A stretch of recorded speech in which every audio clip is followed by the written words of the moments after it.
Hi, Sean Huxter here, and welcome to Magical Little Worlds with me. So, just recently, I did one of these, which is the Zuru Retro Max Lego-like retro builds. And I got the television. Of course, this is, to me, not very retro. I grew up with televisions that look almost exactly like this, with antenna, and they were brown and beige, and the test pattern looked like that, and the screen was curved, believe it or not.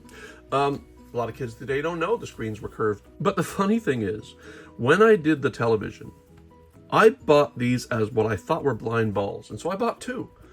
And without my knowing it, I bought two of the televisions, and I just thought the television was on the package as an indication of one of the ones you could get. So I bought two, and they were both televisions. So now I have an extra television. But what I found out there is I could get whichever one I wanted. Now, of the 6 that you can get in this series, there's the television, which I now have. There's a Macintosh. I wanted that so badly. And there's a Polaroid camera. I don't really want that one. There's a boombox. Don't really need that one. A red telephone. Sure, maybe for fun, but not really. I wanted the arcade because, you know, arcade's kind of my life. If you watch my videos, you know I've been building a kind of a Polly Pocket arcade set. And I worked in an arcade. I did the interior design of an arcade for a friend of mine who's sadly no longer with us. But at the time, I designed his arcades and worked in them on Sundays just because it was fun. Today we're going to open this one. Ooh, look, it's the Macintosh. Oh, interesting. Do you see that coloration there? The packaging has a little gap between the pieces, and it's kind of interesting. It's kind of chromatic. I did not expect that. So I'm going to open it up and build it as a time-lapse, and then we'll see what we end up with. Let's do it.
And wow, we're finished. I mean, that was a bit of a difficult build. There were times I wasn't quite sure I had it right. And when I tried to place the screen, it wasn't on level because there was one by one that was just not where it should be.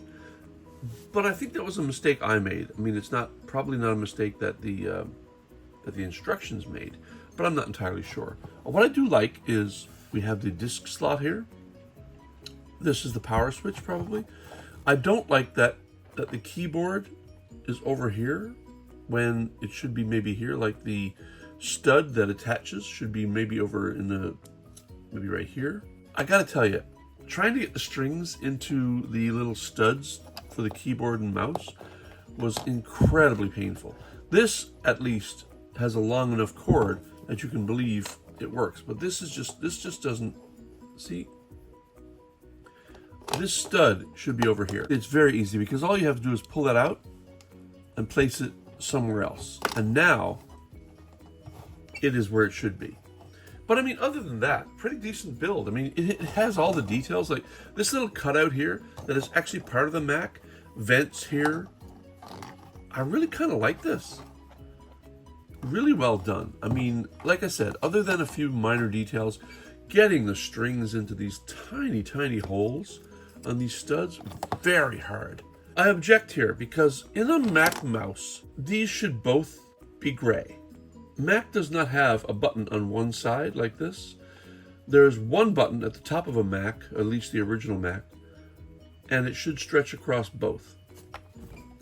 But other than that, I mean, pretty decent build. So, for Magical Little Worlds, it's me, Sean Huxter, and we'll see you soon. Good night.